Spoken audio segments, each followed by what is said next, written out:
আপনি জানেন যে আপনার উপদেষ্টা পদের নিযুক্তি যাদেরকে কেউ কেউ নিজেদেরকে বলতেছেন তৌহিদি জনতা, তাদের একটা বড় অংশ আপনারা পছন্দ করে নাই, কারণ আপনি একটু বাম, একটু ছায়ানট, একটু যেন আওয়ামী, এইগুলি ছিল তাদের অভিযোগ। মানে আপনার বিরুদ্ধে এগুলি তো মানে আপনি একটা সাংঘাতিক অবস্থায় আছেন, কিন্তু মানে আমরা আপনাকে অভিযুক্ত করতেছি যে আপনি যথেষ্ট পরিমাণে উদার নৈতিক না, আবার কেউ কেউ বলতেছেন যে আপনি আসলে উদার হইতে হইতে বামের দিকে বেশি ঘেঁষা। বড় একটা অংশ আপনারা পছন্দই করে নাই, মানে এই যে কি বলে জানি, মানে তাদের এমনকি এর প্রতিবাদে সোশ্যাল মিডিয়ায় শুরু থেকে মানে আপনাকে পদচ্যুত করতে হবে বা আপনাকে পদত্যাগ করতে হবে, এরকম একটা অভিযোগ ছিল। অনেক বড় বড় ইনফ্লুয়েন্সাররা আপনার নিয়োগটার পরে তারা এই পুরো সরকারের প্রতি খেপে গেছিল যে না, সরকার সবচেয়ে খারাপ কাজ করছে, ফারুককে নিয়োগ দিছে। এই যে তৌহিদি জনতা বলতেছি আমরা, যারা বা যারা ইনফ্লুয়েন্সার, তারা সবাই হাসিনা সরকারের বিরুদ্ধে কিন্তু বড় ধরনের ভূমিকা রাখছিল, পতন আন্দোলনের সমর্থক ছিল, উৎসাহ ছিল, সক্রিয় ছিল। দায়িত্ব যখন আপনি পালন করেন তখন এদের মন রক্ষাটাও কি আপনার মাথার মধ্যে অনেক বেশি থাকে কিনা? যে মানে কারণ কোন নির্দিষ্ট কারো মন রক্ষা না, আমি পুরো বাংলাদেশের কথা ভাবি। আমি যখন চেয়ারে বসেছি তখন কিন্তু আর আমি ফিল্ম মেকার মোস্তফা সরোয়ার ফারুকী নাই। আমি যখন চেয়ারে বসেছি তখন আমাকে বাংলাদেশের সব মানুষের কথা ভাবতে হয়। এখন আপনি একটু আগে যেটা বললেন যে আমি কারো ব্যাপারে আমার কোনো উত্তর দেওয়ার নাই, আমি শুধু একটা কথা বলি। আমাকে আপনি জানেন যে 2013 সাল বা 14 সাল থেকে যখন শাহবাগ হচ্ছে তখন আমাকে মতিকণ্ঠ পত্রিকা আল্লামা ফারুকী নামে রাখতো। আবার আরেকটা পক্ষ আমাকে নাস্তিক নামে রাখতো। আমি আসলে কোনোটাই না, দুইটার একটাও না। দেখেন, আমি বড় হয়েছি এমন একটা পরিবারে, আমি আল্লাহর কাছে কৃতজ্ঞ যে I was born in that family. এটা এই কারণে বললাম যে আমার মা এবং বাবা অত্যন্ত ধার্মিক মানুষ, হ্যাঁ, আর আমি ছবি বানাই। আমি কোনোদিন আমার মা বাবা যে ধার্মিক সেটার জন্য তাদের প্রতি আমার কোনো অশ্রদ্ধা এক বিন্দুও নাই, বরং শ্রদ্ধা আছে। আমি দেখি তারা কিভাবে নিজেদেরকে নিবেদন করেন আল্লাহর কাছে, রাইট? আমি তাদেরকে দেখে বড় হয়েছি। আবার একই সঙ্গে আমার নাখালপাড়ায়, এখন তো সোশ্যাল মিডিয়া আসার পরে অনেক হেট কালচার বেড়ে গেছে, আবার নাখালপাড়ায় আমার অনেক বন্ধু ছিল যে নামাজ কালাম পড়ে না। আমার তার প্রতিও কোনো রকমের ক্ষোভ নাই। আমি একটা জিনিস সবসময় বিশ্বাস করি যে বহু মানুষ তার নানা রকমের মত, পথ, বিশ্বাস, চিন্তা এটা নিয়ে পাশাপাশি থাকবে এবং একে অপর প্রতি শ্রদ্ধাশীল থাকবে। আপনি যদি শ্রদ্ধাশীল থাকেন তাহলে কিন্তু অনেক কিছু খুব সহজে সমাধান হয়ে যায়। আমার মনে হয় দ্য প্রবলেম আমাদের সমাজে হচ্ছে এটা যে আমি যেটা বিশ্বাস করি, অর্থাৎ আমি যদি ছায়ানটের রবীন্দ্রসঙ্গীতে বিশ্বাস করি তাহলে আমি যা বিশ্বাস করি তার বাইরে যা আছে সব খারাপ। আবার আরেকজন ভাবছে আমি যেটা বিশ্বাস করি তার বাইরে যেটা আছে এটা খারাপ। এইটাই I think the problem lies here. আমার আম্মা ছোটবেলায় আমাকে একটা জিনিস শিখেছে, যেটা আমি আমার টেলিভিশন ছবিটা বানানোর সময় আই অ্যাপ্লাইড দিস।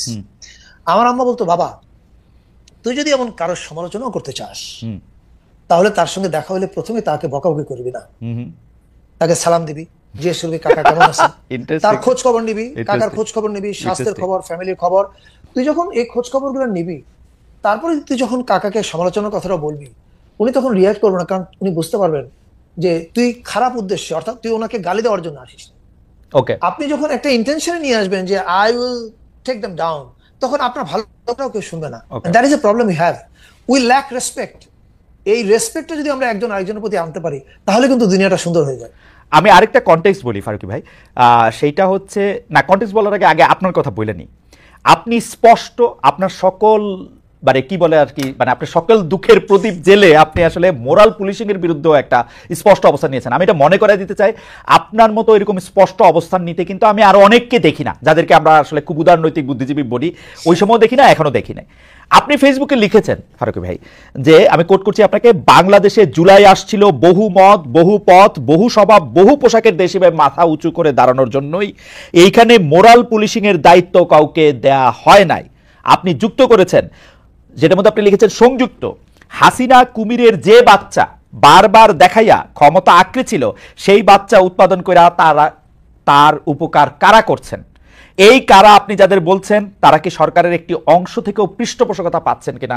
আপনার টেক আমি জানতে চাইবো, যে আপনি যদি যতটুকু আপনি বলতে পারেন, কারণ আপনিও সরকারে আছেন।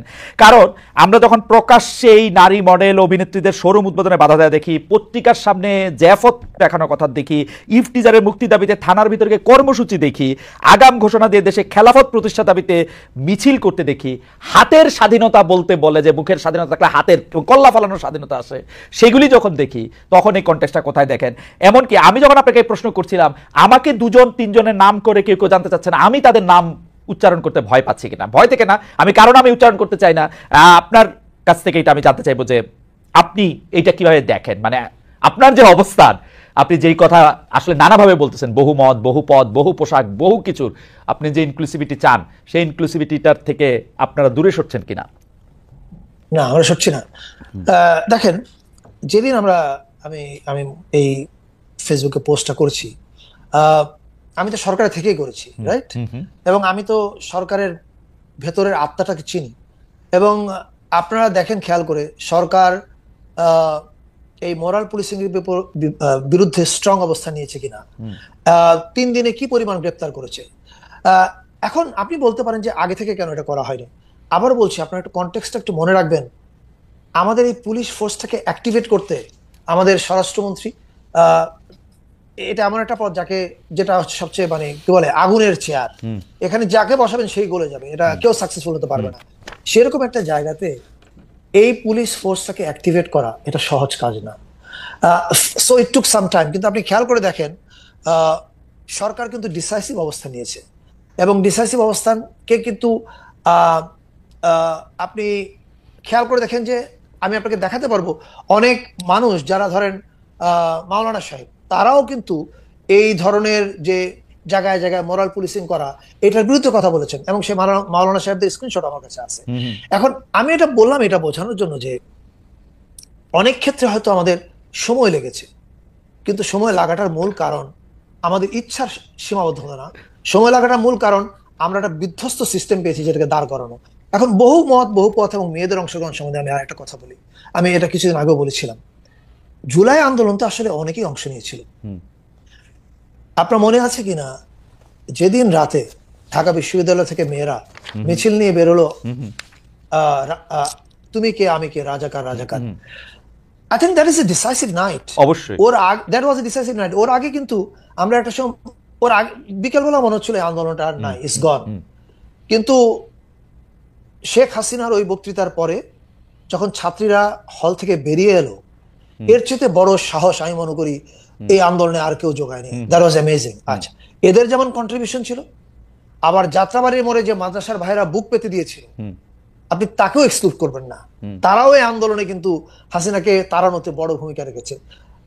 বাড্ডা, রামপুরা এবং এইদিকে যে প্রাইভেট ইউনিভার্সিটির ভাই বোনরা, আপনি তাদেরকেও এক্সক্লুড করতে পারবেন না। আপনি বিএনপির ছেলেদের এক্সক্লুড করতে পারবেন না, আপনি জামাতের ছেলেদের এক্সক্লুড করতে পারবেন না। ফলে আপনি কাউকে কিন্তু এক্সক্লুড করতে পারবেন না। এরা প্রত্যেকে মিলেই কিন্তু ভূমিকা রেখেছিল। এবং যখন আন্দোলন করেছিল, একজনের পাশে যখন একজন দাঁড়িয়েছিল, প্রশ্ন করেনি তুমি কি বিএনপি না জামাত, তুমি কি ওই দল না সেই দল, কেউ প্রশ্ন করেনি। এই যে প্রশ্ন করেনি, কারণ একটা কজে আমরা এক হয়েছিলাম। সেই কজটা কি? এই দৈত্যকে তাড়াতে হবে। এখনো আমাদেরকে একটা কজে এক হতে হবে। সেই এক হওয়ার শুরুটা আমরা, মানে টিউনটা তৈরি করার চেষ্টা করছি। সেটা কি? আমাদের এক হতে হবে একটা কজে। দ্য কজ ইজ বাংলাদেশটাকে আমাদের আগায় নিতে হবে। না ফারুকী ভাই, এটা তো অবশ্যই, মানে মেয়েরা বাইরে হওয়ার পর মাদ্রাসার বাচ্চাদের আত্মত্যাগ, মানে আমি বলবো মাদ্রাসার ছোট ছোট বাচ্চারাও আসলে এখানের মধ্যে আহত নিহত অনেক কিছু হয়েছে, তাদেরকে কিন্তু কেউ এক্সক্লুশন করতেছে না।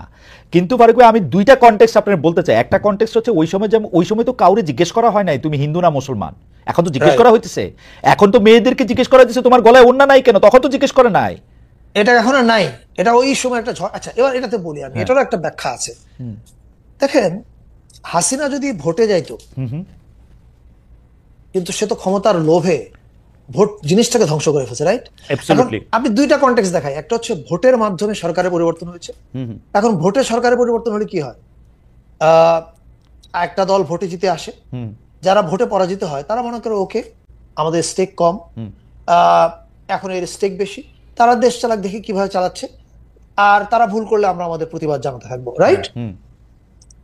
কিন্তু আপনি যখন সরকার পরিবর্তন ঘটান রক্ত দিয়ে, তখন কিন্তু আপনি রক্তের মাসুল চান। এখন রক্তের ক্ষেত্রে কি ঘটনাটা ঘটে? রক্তের ক্ষেত্রে ঘটে, কেউ 1000 ব্যাগ রক্ত দিয়েছে, কেউ 1 ব্যাগ রক্ত দেয়, কেউ 2 ব্যাগ রক্ত দেয়, কেউ 1 বাটি রক্ত দেয়। রক্ত দেওয়ার পরিমাণটা ভিন্ন ভিন্ন থাকে, কিন্তু পরিমাণ ভিন্ন হলেও যেই রক্ত দিয়েছে সেই কিন্তু মনে করে দেশটা আমার কথা মতো চলতে হবে। I am the only stakeholder. এটা বাংলাদেশে না, পৃথিবীর যে কথাটা কি এই কথা তো বারবার পাল্টাইলে হবে না। ওই সময় তো কথা এটা ছিল না যে তুই হিন্দু হইলে আমার পাশে আসতে পারবি না। না না, আমি আসছি। তুই আদিবাসী নামই কইতে পারবি না, তুই মেয়েই হইতে পারবি না। আমি আসছি, যখন অভ্যুত্থান শেষ হয়ে যায় তখন আপনি তো রক্ত দিয়ে ওকে সরিয়েছেন, এটা বাংলাদেশ না। হ্যাঁ। আপনি মানে ইউরোপের দেশে যত জায়গায় বিপ্লব হয়েছে সেখানে দেখেন বিপ্লব পরবর্তী সময়ে কি পরিমাণ মানুষের কল্লা কাটাকাটি হয়েছে, এটা বাস্তবতা। আমরা একটা ইউরোপিয়ান সমাজ তো আর তৈরি করতে পারিনি। রাইট। এইটা কেন হয়, যখন বিপ্লব বা রক্ত দিয়ে কেউ কিছু বদলায় তখন সে মনে করে এটা আমার স্টেক। মুক্তিযুদ্ধের পরে কি হয়েছে, মুক্তিযুদ্ধের পরে যারা দেশ স্বাধীন করে এসছে ওরা অস্ত্রতে ধামধাম গুলি করে না মানুষকে, এটা স্বাভাবিক। কেন করেছে? আমার বাবাদের কাছে গল্প শুনেছি, কারণ ও মনে করে আরে আমি দেশ স্বাধীন করছি, কথা আমার মতো চলতে হবে, তুমি কে ভাই? এইটা ঘটে। এটাকে আমরা রিয়ালিটি ধরে নিয়ে যদি বসে থাকি কোনো অ্যাকশন না নিয়ে, তাহলে আপনি বলবেন সরকার কাজ করছে না, কিন্তু আপনি তো দেখেন সরকার অ্যাকশন নিচ্ছে। আপনি দেখেন না, আচ্ছা ফারুক ভাই, আপনার ব্যাখ্যা আমি বুঝছি, কিন্তু আমি যে মোস্তফা সরোয়ার ফারুকীকে চিনি, যে মোস্তফা ফারুকী আমার বন্ধু, পথ প্রদর্শক, অনেক দিনের, মানে আমি অনেক কিছু যার কাছ থেকে শিখি, সে এই যে এখন স্বরাষ্ট্র উপদেষ্টা আসে তার কথা শুনলে হাইসেই মরে যেত, আমি শিওর। যদি সে আগের ফারুকী থাকতো, যখন সে বলে ওই মেয়ের রাস্তায় দাঁড়িয়ে দাঁড়িয়ে সিগারেট খেতেছিল তো এই জন্য আইসা লোকজন বলছে মেয়ের রাস্তায় দাঁড়িয়ে দাঁড়িয়ে সিগারেট খেতেছিল, মানে কি? না, এই কথার সঙ্গে আমরা একমত না, এবং আমাদের সরকারও এটা কিন্তু পরিষ্কার করেছে। এই কথার সঙ্গে আমাদের সরকারের অবস্থান একমত না। ওকে, সরকার এখন কি হয় আপনি জানেন, জাহাঙ্গীর ভাই দিনরাত পরিশ্রম করছেন এবং উনি ওনার জীবন দিয়ে চেষ্টা করছেন। এখন আমরা প্রত্যেকেই হয়তো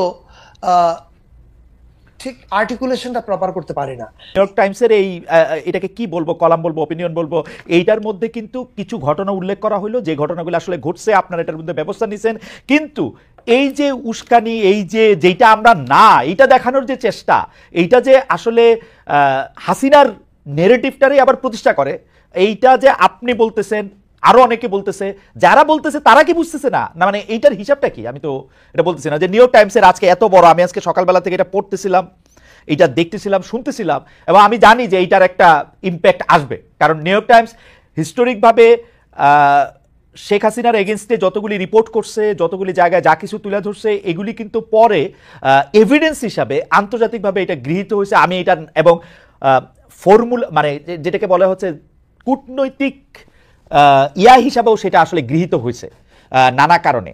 তো এটা এটা এটা আমাদের জন্য খুব ভালো খবর না আসলে এই নিউ ইয়র্ক টাইমসের এটা। আপনি এটারে আসলে কিভাবে দেখেন, যারা এটাতে উস্কাইতেছে, যারা এটাতে অংশগ্রহণ করতেছে, তারা এটা যে করতেছে, আপনি যতই ইনক্লুসিভিটির কথা বলেন, যতই রক্তের কথা বলেন, এটা আপনি কেমনে এই ট্যাকেল করবেন? আমি মনে করি আমরা, আপনি যে পরিস্থিতির কথা বলছেন, আমি মনে করি আমরা এটা পার হয়ে এসেছি। আমি মনে করি এই উত্তেজনাটা অনেক কমে এসছে। এই আন্ডারস্ট্যান্ড করা, এটা বুঝতে চেষ্টা করা, এটা এখন অনেক বেড়েছে সমাজে। মাঝখানে যে অনেকগুলো ঘটনা ঘটেছিল আজ থেকে 2-3 মাস আগে, সেটা এখন আর নাই। ফলে we are in a better situation now. এখন coming back to this New York Times report, ওই ঘটনাগুলো, যে ঘটনাগুলো রেফার করেছে সেই ঘটনাগুলো ঘটেছে, এটা তো সত্য। পাশাপাশি এটাও তো সত্য যে প্রায় 3000 মেয়েদের ফুটবল খেলা সারা দেশে হয়েছে। একটা যেমন বন্ধ হয়েছে, যেটা আবার রিম্যাচ হয়েছে, এটা যেমন সত্য। 3000 খেলা হয়েছে, এটাও সত্য। সারা দেশ জুড়ে সাংস্কৃতিক অনুষ্ঠান হচ্ছে, এটাও সত্য। এবং এটাও সত্য, এই প্রথমবারের মতো বাংলাদেশ, বাঙালি, চাকমা, মারমা, গারো সবাই মিলে আমরা নববর্ষ উৎসব করছি। This is an example of inclusivity. এবং এটাও সত্য, এই প্রথমবারের মতো 54 বছরের ইতিহাসে শিল্পকলা একাডেমিতে চাঁদ রাতের উৎসব হয়েছে, সিটি কর্পোরেশন ঈদ মিছিল করেছে, এবং সামনে, আবার বলছি, সামনে অন্যান্য ধর্মের বড় উৎসবগুলো তো সাংস্কৃতিক অনুষ্ঠান হবে। ওকে, এটা বোঝাতে চাইলাম এটা দিয়ে যে আমরা আসলে একটা ইনক্লুসিভ বাংলাদেশের দিকে আগাচ্ছি। এখন মাঝখানে যে ঘটনাগুলো ঘটেছে, সেটা তো আবার বলছি, আমরা ধ্বংসযজ্ঞ থেকে দেশটাকে ট্রেনের একটা লাইনে এনে তুলেছি। আমি মনে করি নিউ ইয়র্ক টাইমসের এই যে কথাগুলো বলা হয়েছে সেগুলো আগের ঘটনা। এখন we are in A far better situation. এবং আপনি যেমন বাউল উৎসবের, বাউলদের সাধুসঙ্গের কথা, যখন একটা জায়গায় বাউল মেলা বন্ধ হলো, আমরা কিন্তু ইমিডিয়েটলি ইন্টারভিন করেছি। আমি জেদ্দা থেকে ইন্টারভিন করেছি, এখান থেকে ইন্টারভিন করেছি, এবং সে মেলা আবার রিঅর্গানাইজ করা হচ্ছে। শুধু তাই না, শিল্পকলা একাডেমির এই বছরে 12টা সাধুসঙ্গ করার কথা ছিল, আমরা ডাবল আপ করে 24টা উন্নীত করেছি। অর্থাৎ সরকার কিন্তু তার অ্যাকশন নিচ্ছে, সে বসে নাই। এইটার দিকে আমি আপনাদেরকে তাকাতে বলবো। আমার যেহেতু কাজ একটু ডেভিলস অ্যাডভোকেট রোল প্লে করা, সেটার জন্য আপনি একটু মানে আপনি কিন্তু আপনি কিন্তু যা বলেন আমি আপনার মধ্যে কিন্তু সাংঘাতিক কনসিস্টেন্সি দেখি, কারণ আপনি এতক্ষণ যা বললেন সেটাকে এক লাইনে যা বলা যায় সেটা অলরেডি আপনি বলছেন। সেটা আপনি বলছেন কি ধর্ম সংস্কৃতির মধ্যে ফ্যাসাদ বাদিয়ে রাখা হয়েছিল, আমি আপনাকে কোট করলাম, কিন্তু এই ফ্যাসাদের দায় কি শুধু গত 15 বছর সরকারের উপর রাখবেন, নাকি আমি আপনার স্পেসিফিক প্রশ্ন করতে চাই যাদের কারণে সোহেল হাসান গালিব কবি সরকারি কর্মকর্তা এখনো জেলে, মানে তার একটা কবিতার ভুল ইন্টারপ্রিটেশন আর সঠিক ইন্টারপ্রিটেশন আমি জানি না, কিন্তু সোহেল হাসান গালিবরে যারা জানেন তারা জানেন তিনি অত্যন্ত মানে মানে মানে ধর্মবিশ্বাসী লোক। ধর্মবিশ্বাসী না হলেও কি ক্ষতি আমি সেটা জানি না। কবিদের বিরুদ্ধে যারা হাতের স্বাধীনতা চান, কতলের স্বাধীনতা চান, তাদেরকেও আপনি আসলে দায়ী করবেন। সংস্কৃতি সাহিত্য চর্চার বিরুদ্ধে এই হাতের স্বাধীনতা চাওয়া হচ্ছে এবং সরকারের তরফ থেকে তারা প্রশ্রয় পাচ্ছেন। এইটা আমি আমি আমি আমি আমি আমি কিন্তু এটা উল্লেখ করতে পারি যে শুধু গালিব জেলে তাই না, ফরহাদ মজারকে হুমকি দেওয়া হচ্ছে, রাখাল রাহাকে ক্রমাগত হুমকি দেওয়া হচ্ছে, কিন্তু যারা হুমকি দিচ্ছেন তারা আছেন বহাল তবিয়তে। আচ্ছা, এই হুমকি কি শুধু আমাদের সময় প্রথম হয়েছে? না না না, শেখ হাসিনার সময় আরো বেশি হয়েছে, আরো বেশি হয়েছে। তসলিমা নাসরিনকে দেশে আসতে দেওয়া হয় নাই, তার কোনো কেস উজ্জ্ব করা হয় নাই, তার বিরুদ্ধে কোনো রকম কোনো কিছু। অর্থাৎ আমি বোঝাতে চাচ্ছি এই রাইট উইং বাংলাদেশে যেমন এক্সিস্ট করে, কিন্তু আপনি এই কয়েকজন রাইট উইং দিয়ে আমি বলবো না যে সকল ধর্ম বিশ্বাসীকে এক জায়গায় আনা ঠিক হবে না। আমাদের বাংলাদেশের আমি হাজার হাজার ধার্মিক মানুষকে জানি যারা অনেক কাইন্ড, অনেক কি বলে এমপ্যাথেটিক, এবং ওনাদের সংখ্যাই বেশি। আমি আমার মাকে চিনি, আমার মা একজন ধার্মিক মানুষ, আমার বাবা একজন ধার্মিক মানুষ। এরকম ওনাদের সংখ্যায় এরাই বাংলাদেশের সংখ্যাগরিষ্ঠ। এরা যদি সংখ্যাগরিষ্ঠ না হতো তাহলে তো ভোটে আপনি যেই গুটি কয়েক মাওলানা সাহেবদের মধ্যে কিন্তু খুব গুটি কয়েক মানুষ হচ্ছে এক্সট্রিম এন্ডে বিশ্বাস করেন। তো যদি এটা বাংলাদেশে পপুলার হতো আমাদের ধর্মপ্রাণ মানুষদের মধ্যে, তাহলে তো ওনাদের ভোট অনেক বেশি থাকতো। বাংলাদেশের মানুষ আসলে ধর্মপ্রাণ, ধর্মভীরু, কিন্তু এক্সট্রিমিস্ট না। এখন রাইট উইং এক্সট্রিমিস্ট বাংলাদেশে যেমন কিছু আছে, পাশের দেশ ভারতে ব্যাপক পরিমাণেও আছে, এমনকি আপনি যে দেশে বসে আছেন সেখানেও আছে। এখন রাইট উইং সারা পৃথিবীতে এক্সিস্ট করছে। আর সমাজের লড়াইটা হচ্ছে রাইট উইং থাকবে, অ্যাট দ্য সেম টাইম সমাজের কম্প্যাশনেট অংশটা এটা কিভাবে এটাকে ডিল করছে, এটা কিভাবে তাদের সঙ্গে এঙ্গেজ করছে, এবং এই এঙ্গেজমেন্টের মধ্যে দিয়ে কিভাবে সমাজটা আগাচ্ছে, দ্যাট ইজ ইম্পর্টেন্ট। আমি সেটার দিকে তাকাতে আমার শুধু মাঝে মাঝে মনে হয় যে আপনাদের আমলে এসে রাইট উইংটা মেইন স্ট্রিম হয়ে গেছে কিনা। আপনি আগে সরকারের কথা বলতেছিলেন, আগে সরকারের সাংঘাতিকভাবে, আগে সরকারও কিন্তু সাংঘাতিক রকমের রাইট উইংরে প্রশ্রয় দেওয়া জায়গায় ছিল নানা কারণে, মানে এক্সট্রিমিস্টদের একদিকে উস্কায় দিয়া মানে মানে আছে না একটা ওঝা হইয়া ঝাড়ো আর সর্প হইয়া দংশন করো, দুইটা রোলই ছিল সে সময়। কিন্তু আপনাদের সময় কি, কারণ তাদের ওটা লাগতো ক্ষমতা থাকার জন্য, আপনাদের তো আর সেটা লাগতেছে না, কিন্তু তারপরও রাইট উইং এক্সট্রিম মানে মেইন স্ট্রিম হইতেছে কিনা আমি তো বুঝি না। যেই ধরনের কথা আপনি বলতেছেন যে শতকরা বেশিরভাগ ধর্মপ্রাণ মুসলমান এগুলি বিশ্বাস করে না, কিন্তু যেসব ধরনের কথা তারা বক্তৃতায় বলতেছেন, আমাদের অনুষ্ঠানে এসে বলতেছেন যে হ্যাঁ এটা কতল করতেই হবে, এটা মারতেই হবে, এটা হবে না, এটা সেই, আপনারা তো আমি প্রথমে বলি যে সরকার ডেফিনেটলি, আপনি যে বলেন যে প্রশ্রয়, এটা প্রশ্রয়ের মধ্যে সরকার নাই।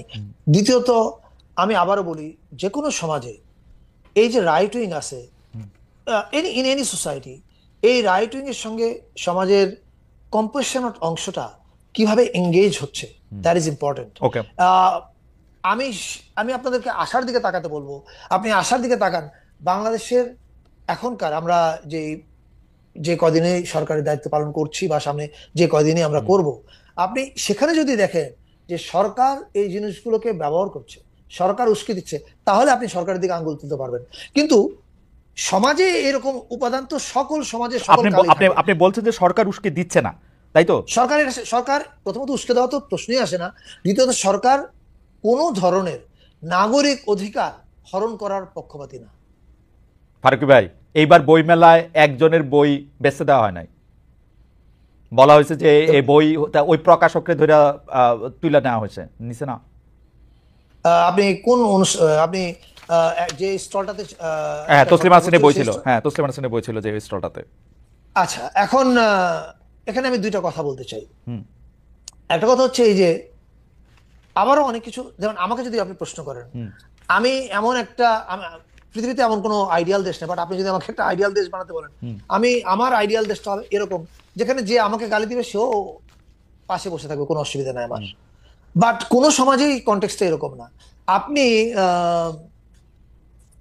এমনকি পাশ্চাত্যের যে কোনো দেশের কথাও যদি ভাবি, হ্যাঁ, সেখানেও এমন কিছু বিষয় আছে যেখানে আপনি আক্রমণ করে কথা বলতে পারবেন না, এটা তো আপনি জানেন। রাইট। আপনি যে আগে যে দেশে ছিলেন জার্মানি, আমি উল্লেখ করতে চাই না, I don't want to spill, কিন্তু আমি এটুকু আপনি বললেই বুঝতে পারবেন যে সেখানেও আপনি অনেক কথা আছে যেটা আপনি বলতে পারবেন না, অনেক আক্রমণ আছে যেটা আপনি করতে পারবেন না। সেটা তো মুক্ত চিন্তার দেশ, তাই না? কিছু কিছু জিনিস কনটেক্সটে ভাবতে হয় যে আমরা আহ, কোন কথাটা কিভাবে বলবো এবং কোনটা বলবো না। আর দ্বিতীয় কথা হচ্ছে এই যে ওই স্টলের ঘটনাটা, ওই স্টলের ভিডিওটাকে আপনি দেখেছেন, আমি তো মনে করি আহ, প্রথমত ওই স্টলে কাউকে যেতে দেওয়া উচিত হয়নি কনফ্রন্টেশনের জন্য। এটা বাংলা একাডেমির আগেই তাদের সঙ্গে কথা বলা উচিত ঘোষণা ছিল। দিয়ে গেছে, আগের থেকে বলে টলে গেছে। না, এটা আগেই ইয়ে করা উচিত ছিল, কিন্তু পাশাপাশি আমার তো মনে হয়েছিল যে ভিডিওটা আমি দেখেছি, ভিডিওটা নিশ্চয়ই আপনিও দেখেছেন, রাইট। ওখানে উস্কানি তো ওই দিক থেকেও ছিল। ইউনো হোয়াট আই মিন, মানে এদের যেমন ওখানে যাওয়া উচিত হয়নি, এটা বাংলা একাডেমির উচিত ছিল ডিল করা। তাদের কোনো বক্তব্য থাকলে বাংলা একাডেমি বলা উচিত ছিল। কিন্তু আমার কাছে মনে হয়েছে যেমন ওখানেও এক ধরনের প্রভোকেশন ছিল। আমি দুইটার কোনোটাকে সঠিক মনে করি না। ওকে।